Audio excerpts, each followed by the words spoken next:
Welcome back to New World Next Week. I'm James Corbett of CorbettReport.com.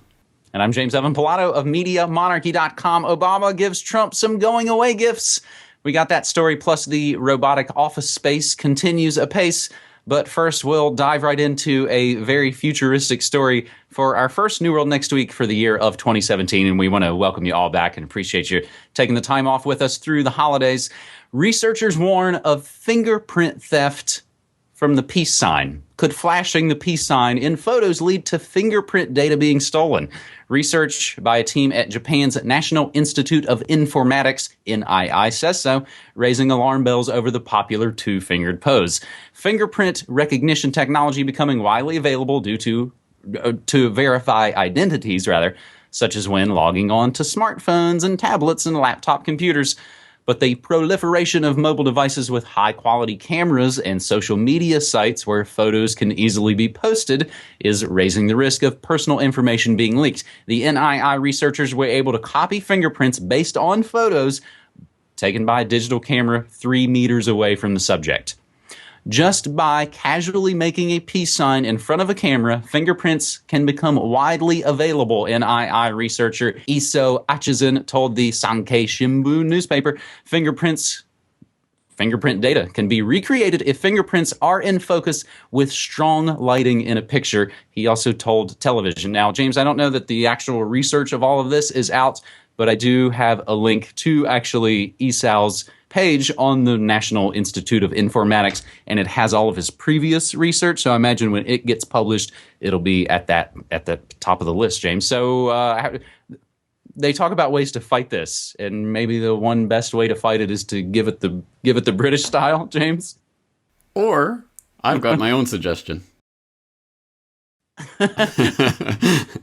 I almost asked you why you had gloves on. I was thinking ahead. Yeah, we jest, but I mean, honestly, how are you going to start protecting yourself when, of course, it's not just things in social media that you're posting yourself. It's the cameras that are everywhere and tracking every move you make. And there are already things going up. I mean, they've already banned the anonymous mask things in various places for various events and things because it could screw with their facial recognition software. So it just gets crazier and crazier. And we've talked about it before, but let's reiterate it. These biometric security features are exceptionally easy to get around, to mimic, to copy people's biometric identity, and impossible for you to ever do anything about it. You can't change your fingerprints. You can't change your face. You can change your password, but you can't change these biometric details. So it's a stupid thing if we were to believe that people are trying to implement this simply and solely for security purposes, i.e. to keep things safe and secure. But of course, I don't think that's what this is really about. It's about identifying you and coming up with the technology and gadgets to identify you anywhere, anytime, any place. And on that note, I think you probably have a follow-up story? I do, but even just what you're saying there reminds me, we've gotten to the point now where when people's banking information is compromised, it's now gotten to the point where banks are like, yeah, it's okay, we'll refund you, everything will be taken care of.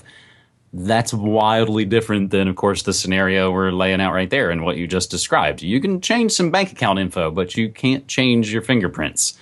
Some of the related stories, one goes actually back to about three years ago on Gizmodo, and this is straight up Blade Runner action, as they note even in the article. Hidden faces can be found by zooming into high-res photos of eyes. And we will include the link to the PDF of that. Identifiable images of bystanders extracted from corneal reflections.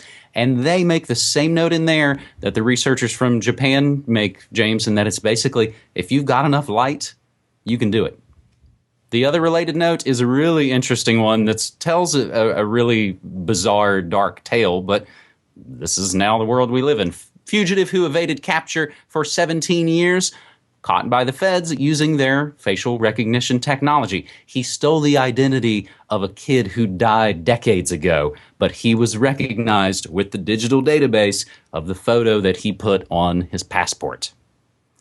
So as we continue to our second story on this episode 295 of New World Next Week, our first episode for the new year 2017, we hop over to The Guardian. However, James, we stay in your neck of the woods, and we are in some ways taking a bite from the Asia-Pacific perspective, with apologies to our buddy Brock West. Japanese company replaces office workers with AI. A future in which human workers are replaced by machines is about to become a reality at an insurance firm in Japan, where more than 30 employees are being laid off and replaced with an artificial intelligence system that can calculate payouts to policyholders. Fukoku Mutual Life Insurance believes it'll increase productivity by 30% and see a return on its investment in less than 2 years. The move, however, is unlikely to be welcomed, by 34 employees who will be made, James, I'm already seeing this as the word of 2017, redundant by the end of March. The system, of course, is based on International Business Machine's Watson Explorer, which, according to the tech firm, possesses cognitive technology that can think like a human, enabling it to analyze and interpret all of your data, including unstructured text, images, audio, and video. According to a 2015 report by the Nomura Research Institute, nearly half of all jobs in Japan could be performed by robots in 2035. Now, James, if they hurry up, I'm sure they can hit that link in that year that all the globalists seem to want to hit, and that's 2030, right?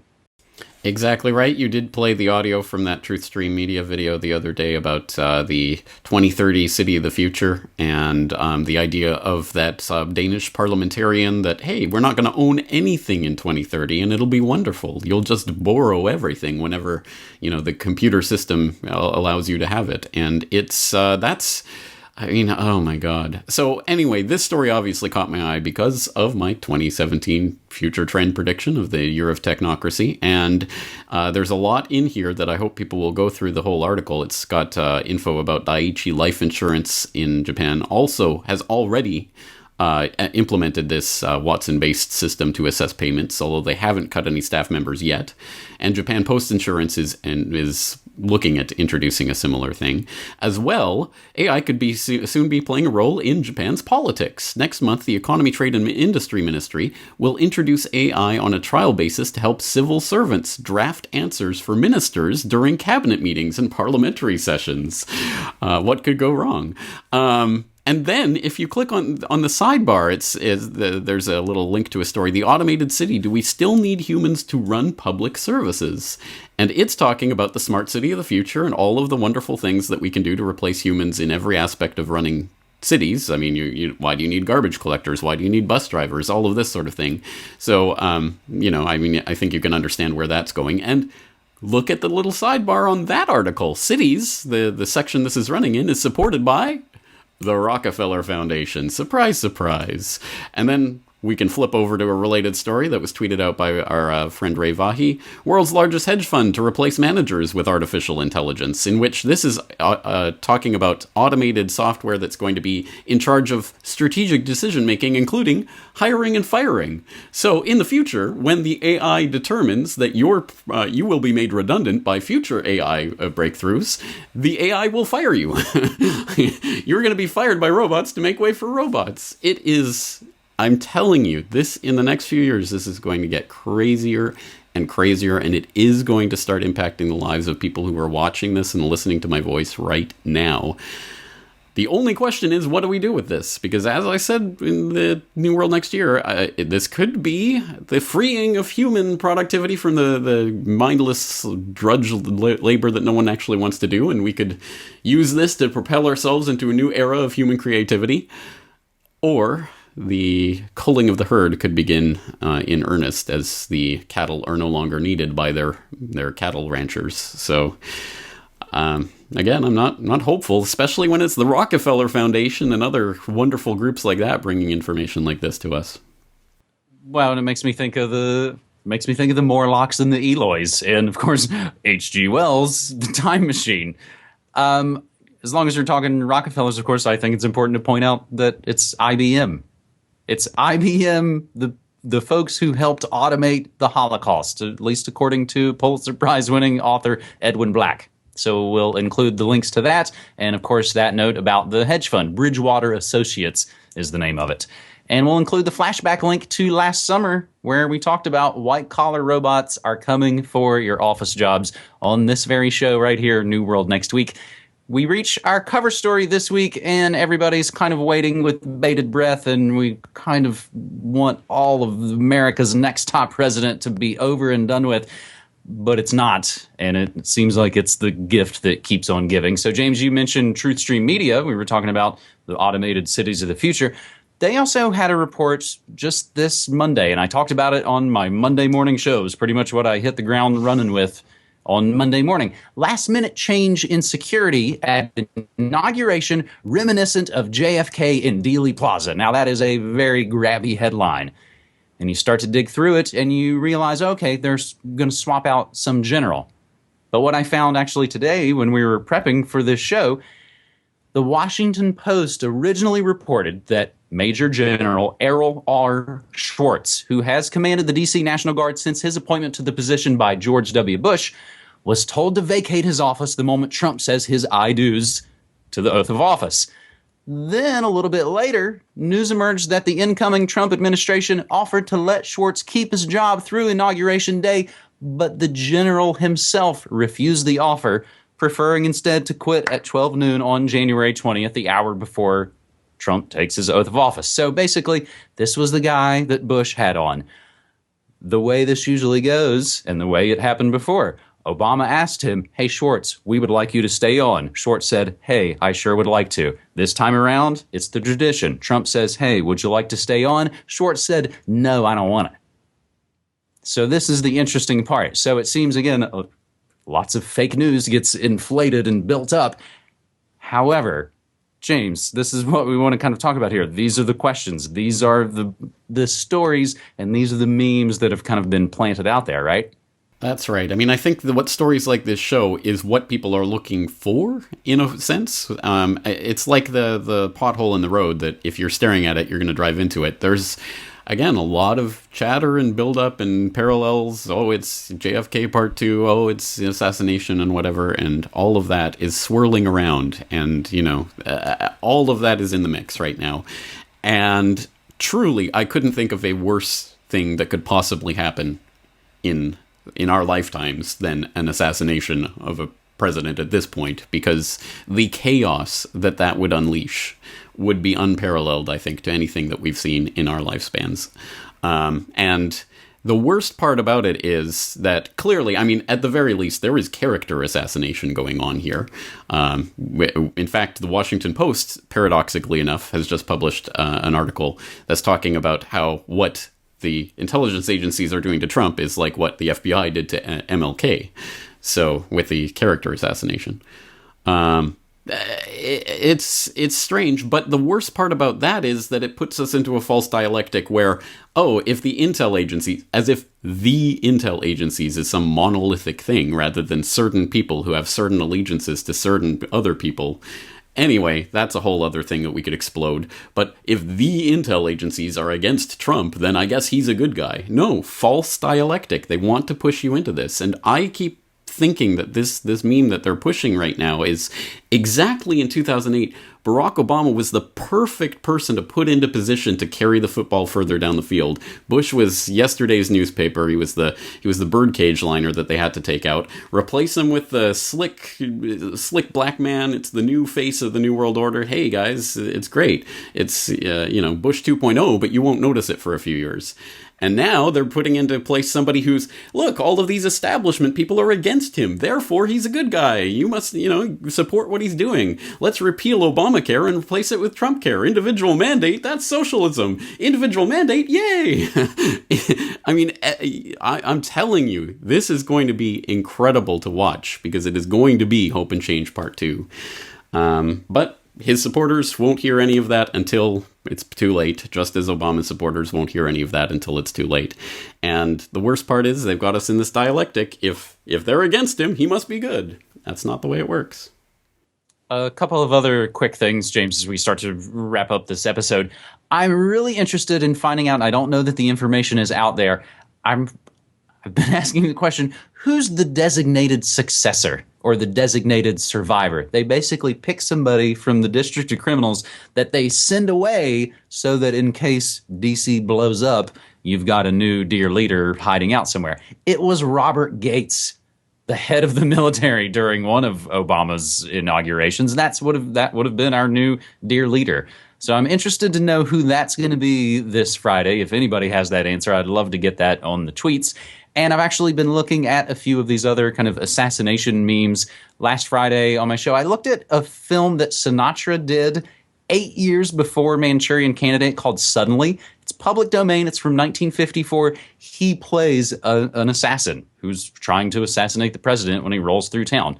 Something I'm going to look at this coming Friday is the forthcoming book by a guy named Antonio Viciano, and he worked under Maurice Bishop. That's CIA's David Atlee Phillips. It gets into kind of the nitty-gritty of JFK. His new book is called Trained to Kill: The CIA Plots Against JFK, Castro, and Che.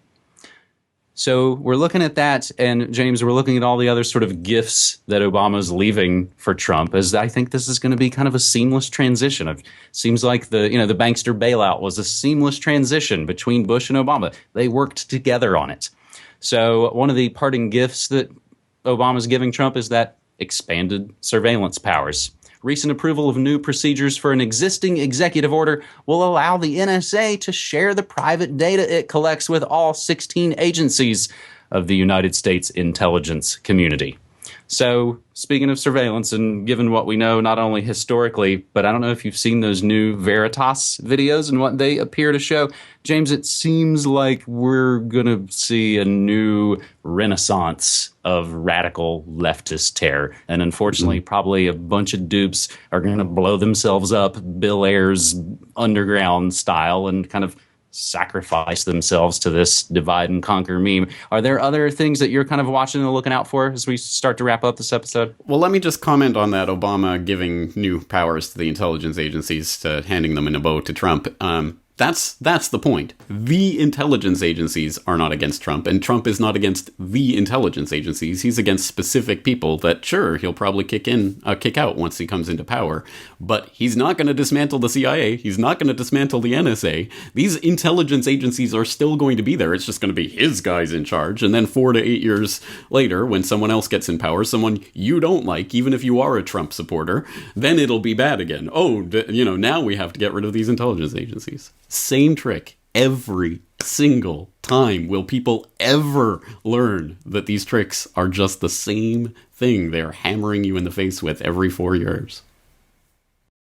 That's pretty jam-packed first New World Next Week episode for 2017, and I think hopefully to try and end on a little bit of good news, some of the things we've been talking about lately is building new things for ourselves.